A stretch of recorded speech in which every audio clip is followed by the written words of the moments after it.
Air India विमान हादसे ने एक बार फिर से तूल तब पकड़ा जब इस हादसे को लेकर एक रिपोर्ट सामने आई। इस रिपोर्ट के बीच में क्या आप ये जानना नहीं चाहेंगे कि इस विमान हादसे में जो इकलौता शख्स जिंदा बचा वो इस वक्त कहाँ है और किस हाल में है। अगर आप ये सोच रहे होंगे कि इस हादसे में इकलौता जिंदा शख्स विश्वास कुमार अभी ठीक हैं, तो आप गलत सोच रहे होंगे।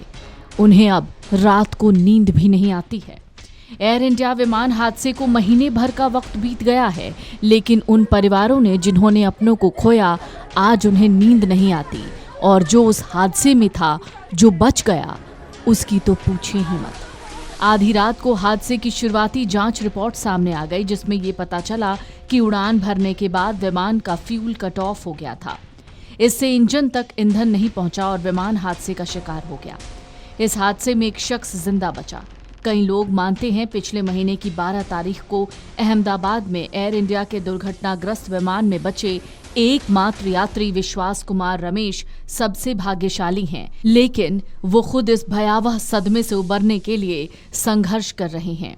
रमेश के रिश्ते के भाई का कहना है कि अब वो इस दर्दनाक अनुभव से उबरने के लिए दीव में रहकर मनोचिकित्सक की मदद ले रहे हैं। लंदन जाने वाला बोइंग 787 ड्रीमलाइनर विमान अहमदाबाद हवाई अड्डे से उड़ान भरने के कुछ ही सेकंड बाद दुर्घटनाग्रस्त हो गया। इस हादसे में भारतीय मूल के ब्रिटिश नागरिक 40 साल के विश्वास एकमात्र यात्री थे जो जीवित बचे। उनके भाई अजय विमान सवार उन 241 लोगों में शामिल थे जो जमीन पर 19 अन्य लोगों के साथ जान गंवा बैठे। रमेश के रिश्ते के भाई सनी का कहना है कि दुर्घटना स्थल के दृश्य, चमत्कारिक तरीके से बचने और भाई की मृत्यु की भयावह तस्वीर अब भी उनको परेशान करती है। उन्होंने कहा, विदेश में रहने वाले हमारे रिश्तेदारों समेत कई लोग विश्वास का हाल चाल जानने के लिए हमें फोन करते हैं, लेकिन वो किसी से बात नहीं करते। वो अब भी दुर्घटना और अपने भाई की मौत के मानसिक आघात से उबर नहीं पाए। सनी का कहना है वो अब भी आधी रात को जग जाते हैं और उन्हें दोबारा सोने में दिक्कत होती है। हम 2 दिन पहले उन्हें इलाज के लिए मनोचिकित्सक के पास लाए।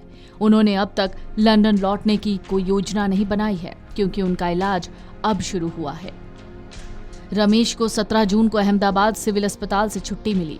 उसी दिन उनके भाई अजय का पार्थिव शरीर डीएनए मिलान के बाद परिवार को दिया गया। रमेश और अजय दादर और नगर हवेली और दमन और दीव केंद्र शासित प्रदेश के अंतर्गत आने वाले दीव में अपने परिवार से मिलने के बाद एयर इंडिया की उड़ान से लंदन लौट रहे थे। सोशल मीडिया पर प्रसारित वीडियो में उन्हें 18 जून को अपने भाई के पार्थिव शरीर को कंधे पर उठाकर दीव स्थित शमशान घाट ले जाते हुए देखा जा सकता है। दुर्घटना के एक दिन बाद प्रधानमंत्री मोदी ने अस्पताल में रमेश से मुलाकात की थी और उनका हाल चाल पूछा था। Video desk amarujala.com। अगर आप ये वीडियो YouTube पर देख रहे हैं तो हमारे चैनल को सब्सक्राइब कर बेल आइकन दबाएं, और Facebook पर देख रहे हैं तो हमारे पेज को लाइक करें।